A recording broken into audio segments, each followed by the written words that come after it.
दोस्तों, इस साल की शुरुआत हुई नहीं कि हिमालय से दो सबसे बड़ी दर्दनाक आफत आ चुकी हैं। पहली जोशीमठ और अब इसी हिमालय पर बसे देश नेपाल में इतनी बड़ी तबाही कि 72 पैसेंजर्स के साथ एक प्लेन ऐसे हादसे का शिकार हुआ कि अब तक 68 लोगों की डेड बॉडीज को खोज लिया गया है और बाकी बचे 4 की कोई खबर भी नहीं है। इस पूरी खबर में भारत के लिए भी सबसे बड़ी बात यह है कि उस प्लेन में 5 भारतीय भी थे और उनके भी बचने की कोई खबर नहीं है। उसके साथ ही इस प्लेन में 14 फॉरेनर्स भी सवार थे। ये घटना नेपाल के पोखरा इलाके में हुई, जिसके बाद से ही नेपाल की सेना, आर्म पुलिस और नेपाल पुलिस के साथ ही लोकल सिटीजन्स रेस्क्यू ऑपरेशन में जुट गए हैं, जिसमें अब तक किसी को जिंदा नहीं बचाया जा सका है, जिसने इस मुद्दे को इंटरनेशनल खबर बना दिया है। जिसके बाद से ही पूरी नेपाल गवर्नमेंट और वहां के पीएम ने खुद इस मामले में दखल देते हुए हाई लेवल मीटिंग्स करनी शुरू कर दी हैं। इसको जरा डिटेल में बताएं तो नेपाल की येती एयरलाइंस के ATR 72 प्लेन ने काठमांडू से पोखरा के लिए उड़ान भरी थी और ये दोनों इलाके हिमालय के पहाड़ी इलाके में आते हैं। इस प्लेन की कुल कैपेसिटी 72 सीट की थी, इसलिए 68 पैसेंजर और 4 क्रू मेंबर्स को मिलाकर कुल 72 लोग प्लेन में सवार हुए और काठमांडू से उड़ान भर दी। सब कुछ सही रहा और लगभग यात्रा भी पूरी हो चुकी थी।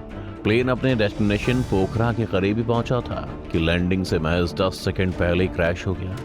लोकल मीडिया की माने तो उनके मुताबिक यह हादसा पोखरा के पुराने डोमेस्टिक एयरपोर्ट और पोखरा इंटरनेशनल एयरपोर्ट के बीच हुआ। यह हादसा दिन में 11:10 पर हुआ था, जब ये प्लेन लैंड होने के बजाय पोखरा घाटी में बहने वाली सेती नदी की खाई में जाके गिर गया। उसके बाद जितनी शुरुआती जांच हुई उसके हिसाब से नेपाल की एयरपोर्ट अथॉरिटी की ओर से यह कहा गया कि प्लेन क्रैश खराब वेदर नहीं बल्कि टेक्निकल फॉल्ट की वजह से हुआ है। एयरपोर्ट अथॉरिटी की ओर से यह भी कहा गया है कि विमान के पायलट ने ATC से लैंडिंग के लिए परमिशन ले ली थी।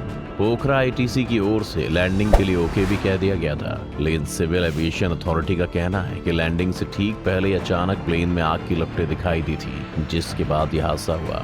इसीलिए फिलहाल मौसम की खराबी के कारण यह दुर्घटना हुई, ये बात नहीं कही जा सकती। अब असल में इस घटना की असली वजह क्या थी, ये तो तभी पता चल पाएगा दोस्तों जब इस प्लेन का ब्लैक बॉक्स बरामद होगा। ये ब्लैक बॉक्स क्या होता है आगे हम आपको इस वीडियो में बताएंगे, लेकिन इस हादसे में एक ऐसा कोइंसिडेंस भी जुड़ गया कि उसे सुनकर आपको हैरानी होगी। और वो जो इंसिडेंस है वो प्लेन की को पायलट अंजू खतीवाड़ से जुड़ा हुआ है। मीडिया रिपोर्ट्स की माने तो इस प्लेन को कमल केसी के साथ अंजू उड़ा रही थी। बतौर को पायलट ये अंजू खतीवाड़ की आखिरी उड़ान थी। इसके बाद वो कैप्टन बनने वाली थी, यानी कि इसी उड़ान की कंप्लीट होने के साथ ही उनका प्रमोशन तय था। उनके साथ उनके सीनियर पायलट और ट्रेनर कमल केसी थे, जो इससे पहले कई पायलटों को ट्रेनिंग दे चुके थे। कैप्टन कमल केसी को 35 साल का एक्सपीरियंस था, इसीलिए 15 जनवरी को पोखरा के लिए उड़ान भरते टाइम कैप्टन कमल केसी ने मेन पायलट की सीट पर अपनी को पायलट अंजू को बैठाया था और इस प्लेन की सक्सेसफुल लैंडिंग के बाद अंजू को चीफ पायलट का लाइसेंस मिल जाता, लेकिन अफसोस कि ऐसा नहीं हो पाया। पायलट बनने के लिए कम से कम 100 घंटे का फ्लाइंग एक्सपीरियंस की जरूरत होती है। को पायलट अंजू इससे पहले नेपाल के लगभग सभी एयरपोर्ट पर सफल लैंडिंग करा चुकी थी, लेकिन 15 जनवरी को पोखरा इंटरनेशनल एयरपोर्ट पर लैंडिंग से ठीक पहले प्लेन क्रैश हो गया। लेकिन इसमें जो कोइंसिडेंस है वो ये है कि ऐसे ही एक हादसे में अंजू के पति की भी मौत हो चुकी थी। आपको बताएं कि को पायलट अंजू के हस्बैंड दीपक पोखरेल भी इसी येटी एयरलाइन के ही को पायलट थे और करीब 16 साल पहले 21 जून 2006 को येटी एयरलाइंस का प्लेन 9NAQ नेपाल में क्रैश हो गया था, जिसमें 6 पैसेंजर्स और 4 क्रू मेंबर्स की मौत हो गई थी, जिसमें अंजू के पति भी थे। खैर वापस से मुद्दे पर आए तो इस हादसे के बाद से ही नेपाल में जहाज़ों की उड़ानों के खतरे पर एक बार फिर से सवाल उठने शुरू हो गए, क्योंकि आपको जानकर हैरानी होगी कि पिछले 30 साल में नेपाल में अब तक 28 प्लेन्स क्रैश कर चुके हैं, जिसके बाद एक्सपर्ट्स का कहना है कि rugged mountain region, bad weather, पुराने विमान और इनएक्सपीरियंस्ड पायलट्स ने नेपाल को फ्लाइट्स के लिए सबसे खतरनाक देश बना दिया है, जिसमें नेपाल सरकार का खुद भी यही मानना है कि यहाँ के पहाड़ नेपाल के पायलटों के लिए अभिशाप बन गए। लेकिन आपको बताएं कि जो प्लेन क्रैश हुआ है उसके साथ भी कोई खास टेक्नोलॉजी नहीं जुड़ी हुई है, बल्कि वो प्लेन तो 42 साल पुराने मॉडल का था।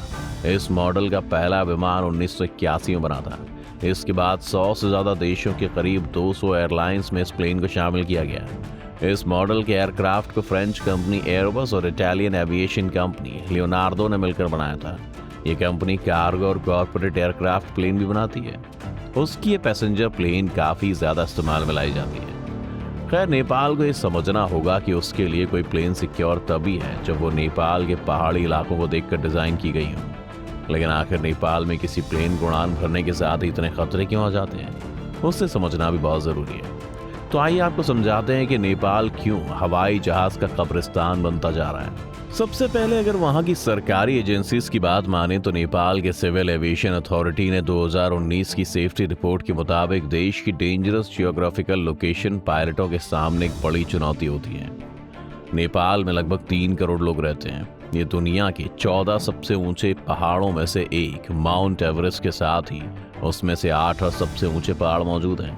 और तो और नेपाल में महज एक ही इंटरनेशनल एयरपोर्ट है जो कि सी लेवल से 1338 मीटर ऊपर एक नैरो वैली में बनाया गया है।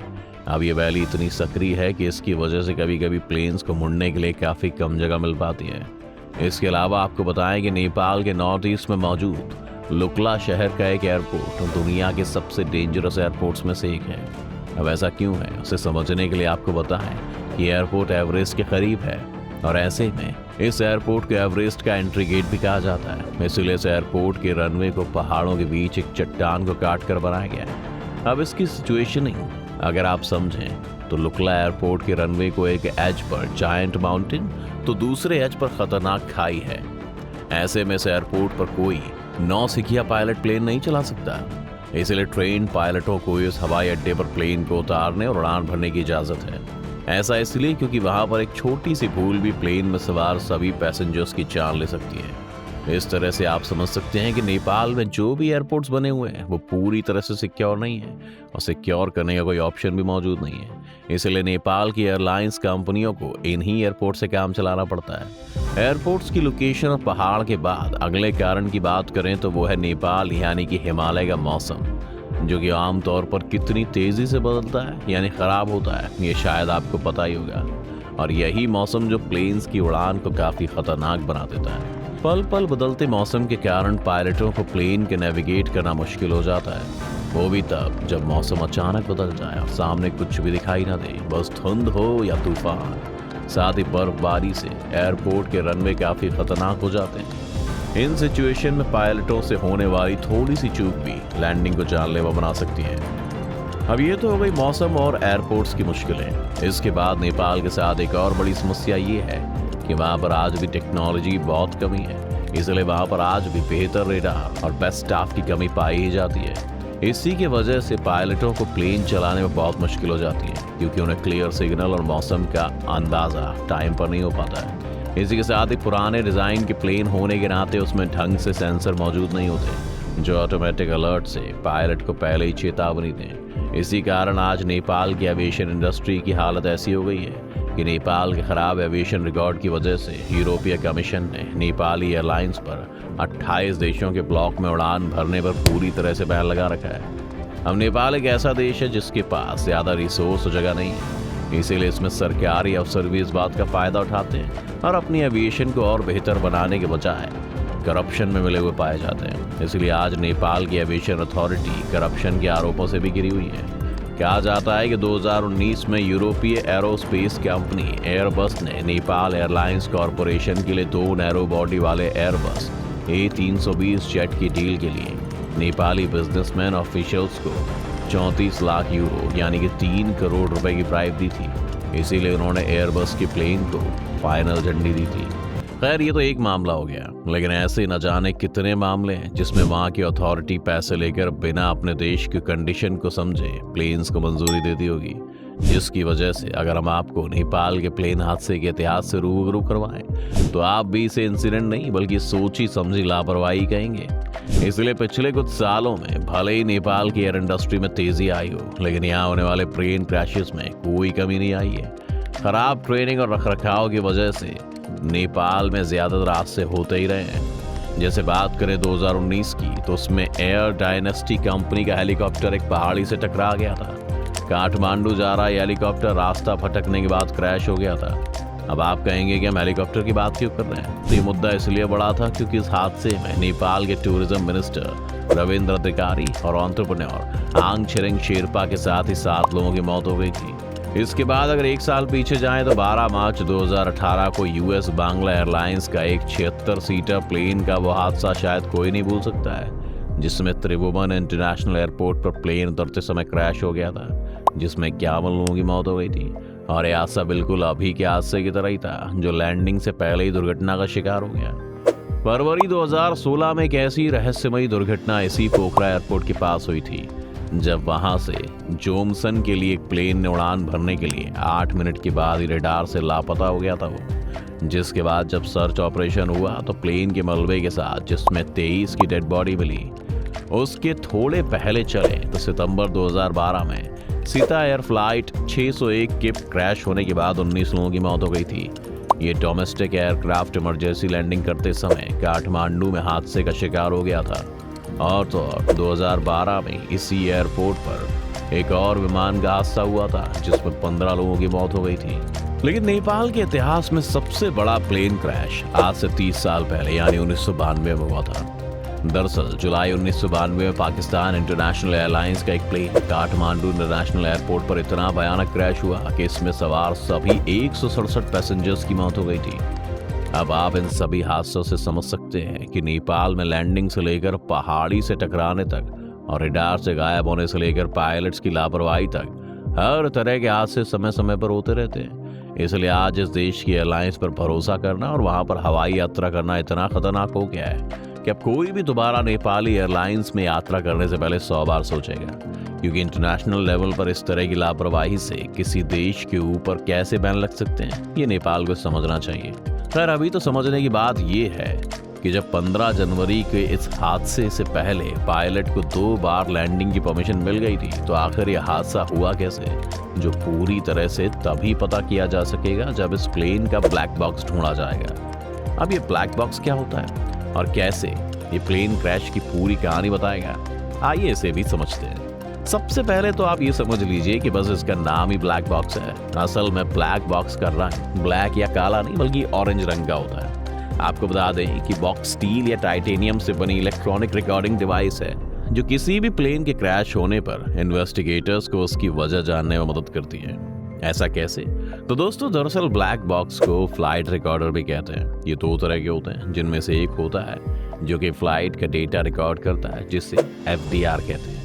FDR हवा की ऊंचाई, स्पीड, ऊपर जाने की स्पीड और फ्यूल फ्लो जैसी करीब 80 एक्टिविटीज को प्रति सेकंड रिकॉर्ड करता है और इसमें 25 घंटे का रिकॉर्डिंग स्टोरेज रहता है। और दूसरा होता है जो कि कॉकपिट की वॉइस रिकॉर्ड करता है, यानी कि हादसे से पहले पायलट अपनी सीट पर बैठा हुआ क्या बोल रहा है और उसे कंट्रोल रूम से क्या सिग्नल मिल रहा है, वो सब इसमें रिकॉर्ड होता है। साथ ही स्विच और इंजन की आवाज भी इसमें रिकॉर्ड होती है। इन्हीं दोनों रिकॉर्डिंग डिवाइस को मिलाकर एक शू बॉक्स के जैसा दिखने वाला एक डब्बा होता है। यानी अगर आप समझें तो इस बक्से में हर वो जानकारी जमा हो जाती है जिसके बाद में इन्वेस्टिगेट करके असली वजह की पहचान की जा सकती है। आमतौर पर ब्लैक बॉक्स से निकलने वाले डेटा को 10 से 15 दिन में एनालाइज किया जाता है। इस बीच हादसे से ठीक पहले एयर ट्रैफिक कंट्रोलर से पायलटों की बातचीत को एनालाइज किया जाता है। इसमें इन्वेस्टिगेटिंग ऑफिसर्स को ये समझने में मदद मिलती है कि क्या पायलटों को पता है कि प्लेन एक्सीडेंट्स की ओर बढ़ रहा है। इसके अलावा ऑफिसर्स एयरपोर्ट पर अलग अलग डेटा रिकॉर्डर को भी देखते हैं। ये रनवे पर टच डाउन के पॉइंट और उस समय प्लेन की स्पीड बताते हैं। खैर, अगर वापस से ब्लैक बॉक्स पर आए तो सवाल ये उठता है कि आखिर जब प्लेन क्रैश में कुछ भी नहीं बचता तो ये बॉक्स कैसे बच जाता है। तो ये काफी दिलचस्प है क्योंकि बॉक्स काफी मजबूत होता है। इसका अपर शेल मोटे स्टील, टाइटेनियम और हाई टेम्परेचर इंसुलेशन से बना होता है। ये इतना मजबूत होता है कि बड़ी सी बड़ी टक्कर में भी ये जमीन, आसमान और समुद्र की गहराइयों तक में सुरक्षित बचा रह सकता है। ये हंड्रेड्स ऑफ डिग्रीज टेम्परेचर झेल सकता है। इसके अलावा खारे पानी में भी सालों तक बिना गले सड़े अपनी जगह पर बना रह सकता है। यहाँ तक कि जब इसे ढूंढने की कोशिश की जाती है तो बॉक्स के भीतर के इक्विपमेंट समुद्र में सैकड़ों फीट गहराई से भी सिग्नल भेज सकते हैं। ये कहा जाता है कि ये पानी में 1 महीने तक सिग्नल भेज सकता है, यानी एक्सीडेंट के 1 महीने तक की टाइम पीरियड में इसे आसानी से ढूंढ निकाला जा सकता है। लेकिन सबसे दिलचस्प है इसकी बैटरी, जो कि बीकन बैटरी से बनी है, जो 5 साल तक चार्ज करने की जैसे जरूरत नहीं पड़ती। खैर, अभी इस ब्लैक बॉक्स को आने वाले समय में उतना कन्वीनियंट नहीं माना जा रहा है क्योंकि इसे ढूंढने में काफी समय लग जाता है। इसीलिए इसके ऑल्टरनेट ऑप्शन की तलाश की जा रही है। कोशिश ये भी है कि ब्लैक बॉक्स की जगह सभी रिकॉर्डिंग रियल टाइम में सीधे ग्राउंड स्टेशन पर होती रहे। एयर टू ग्राउंड सिस्टम की मदद से समय रहते एक्सीडेंट भी टाला जा सकता है। खैर, अभी इसके ऑल्टरनेट आने और 15 जनवरी वाले प्लेन और ब्लैक बॉक्स मिलने में समय लगने वाला है। इसलिए आज जब हम नेपाल के पुराने ट्रैक रिकॉर्ड और वहाँ के खराब एविएशन सिस्टम की बात बता रहे हैं तो बात डराने वाली लग रही है, क्योंकि ऐसे देश में प्लेन चलाना ही अपने आप में मौत को गले लगाने जैसा है। ऐसे में बेहतर प्लेन और टेक्नोलॉजी की कमी के कारण कोई भी बेहतर पायलट नेपाल की जगह किसी दूसरे देश में प्लेन उड़ाना ज्यादा बेहतर समझता है। क्योंकि इस हादसे में भारत के लोग भी शामिल थे, इसलिए भारत की सरकार को भी नेपाल की एविएशन अथॉरिटी के साथ बातचीत करनी चाहिए, क्योंकि भारत के लोगों का नेपाल आना जाना जिस तरह से लगा रहता है, ऐसे में भविष्य में देश के लोगों के साथ ऐसी घटनाएं होती रही तो उसकी जिम्मेदारी हमारे सरकार की होगी। आपकी इस मामले में क्या राय है दोस्तों? क्या बड़े बड़े देशों को एक साथ आकर नेपाल की एविएशन अथॉरिटी को थोड़ा और बेहतर बनाने की जरूरत है या नहीं? आप अपनी राय में कमेंट करके बता सकते हैं और साथ ही इस वीडियो को लाइक और शेयर करना ना भूलें और चैनल को सब्सक्राइब भी कर लें।